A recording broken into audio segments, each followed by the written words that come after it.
I'm back. I'm going to try to look at the next part of this project. Trying to get a power supply from Exxos Store installed in this Falcon 030. Problem is I didn't have a mounting plate to mount it to install it into the Falcon. The Falcon came from Germany, and person that had the Falcon, of course, took out their power supply but left the mounting plate on it, so didn't come with one. So I do have somewhere, like in 1993, I think, I actually installed a Falcon into a Wiztronics case. Let me get down here so you can see myself. Hi.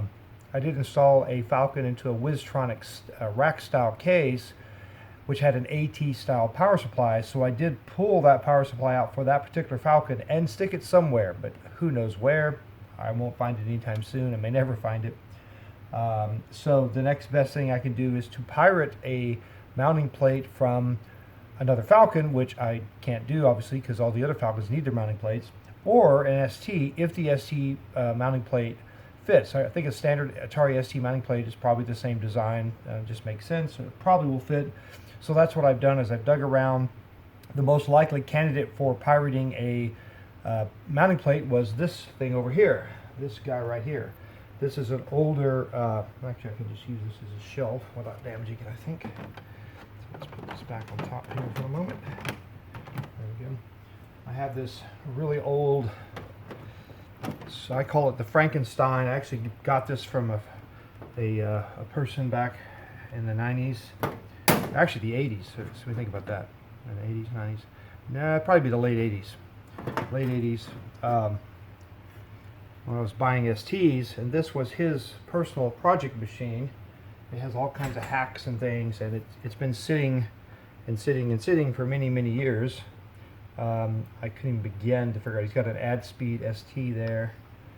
He's got, things are just sort of laying, and he just laid an ST motherboard in this metal case and added all of his stuff, and he would work on this and hack on this for hours. The funny thing is, this particular ST, if you want to call it that, here's he put a composite video out. It makes a great model for seeing how to do mods, though, for sure.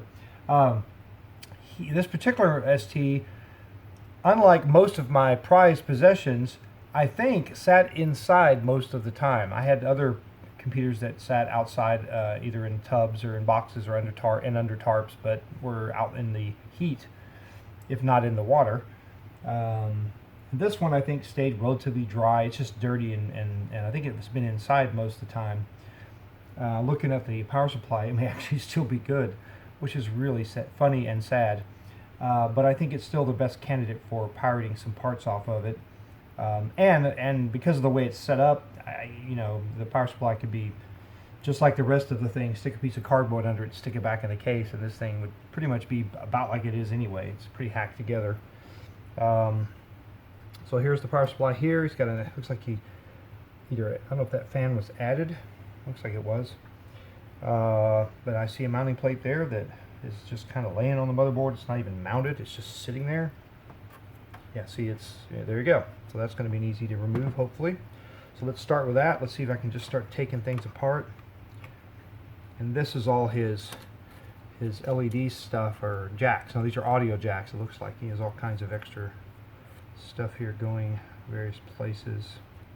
So I want to be able to put this back together and not remove the functionality of it. I just want the plate and possibly the switch. I may just wire it up direct to test it and then come back and buy a new switch and not hack with that. And I'll have to buy one of these as well. Looking at it now, that makes sense. I would probably want to take that off and keep it. So I don't know yet. I'm going to try to decide what to do. So let's see. It's got 2 bolts there, 4 screws there. Let's just start playing. Start taking stuff apart. And I don't know how old this, when the last time this thing saw power was, but at some point in its life, the capacitors would have had some charge.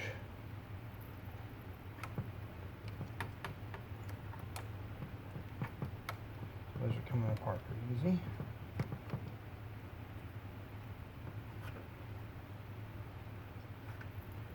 Remove the screws. Just get this little guy off of here.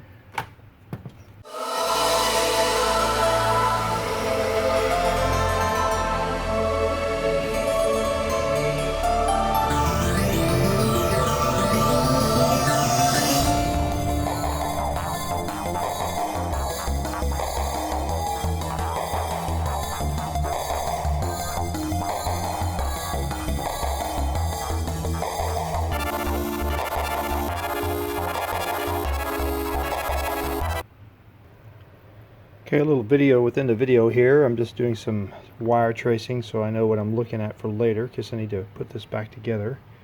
Looks like we have power coming in, and here, of course, left and right, there's a ground here, and this side seems to head over here to the switch. So from this side of the leg up through and over to here to the left side of the switch, comes out the right side of the switch and goes back this way and over to the board, and then the other side of the power just comes in and goes to the other side of the board, and this of course is the ground. And he's run two other wires off the switch here, which follows this around and over to here, which I guess he's got an LED of some sort, I don't know, or a light of some sort. This is way before LED, so I have no idea what he's got. But he's got some sort of light that indicates power, I assume, when he flips it on, so he can see that the switch is hot. Curious what that is. No idea. And there you go. I tried to reposition my camera here to make it a little more user-friendly. My lighting and such. Let's see what happens. It's not perfect. Okay. Let's see. Now I'm back to this. So I determined that. So now is the next question: do I take it all apart? Do I leave the things intact? What do I do? It makes sense that if things are already happening, to just remove stuff from where it's hooked up. That would make the most sense. So unsoldering from the switch and soldering from that and taking all the parts I need and leaving what I don't need kind of has some logic to it. So I think that's what I will do. Turn this off again. This is not very good. Okay, we're rolling again. I had a little trouble with my camera. So what I've done is I have come in and unsoldered these two wires from the switch here. Got my trusty soldering iron going here. It's a little small for the job, but I had to buy one, and I got an older one somewhere that's bigger, but I went ahead and got a soldering pencil because I knew I'd need a small tip and low wattage for other stuff, but it would get it done. It's just slow and tedious. So now I want to get this off somehow and try to pull that back and just remove this wire. I'm going to break that clip too, which I don't seem to have an easy way to do that. Get this through here. Maybe I can pinch it with this. Just kind of stress it out a little bit. The wires are pretty strong. Seems like that'll do it. I'm going to take that off. Throw that away a bit. Alright, so now if I can slide this back here.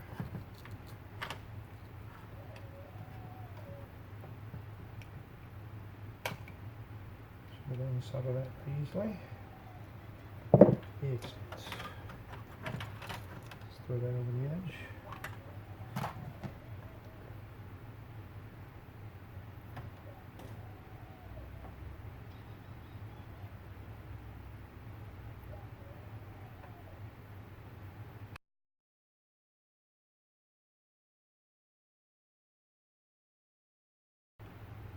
Of course, all the soldering instructions say heat the thing, not the solder. Well, good luck with that.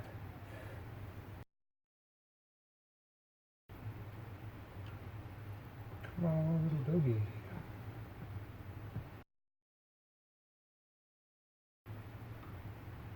Painting of mirrors is.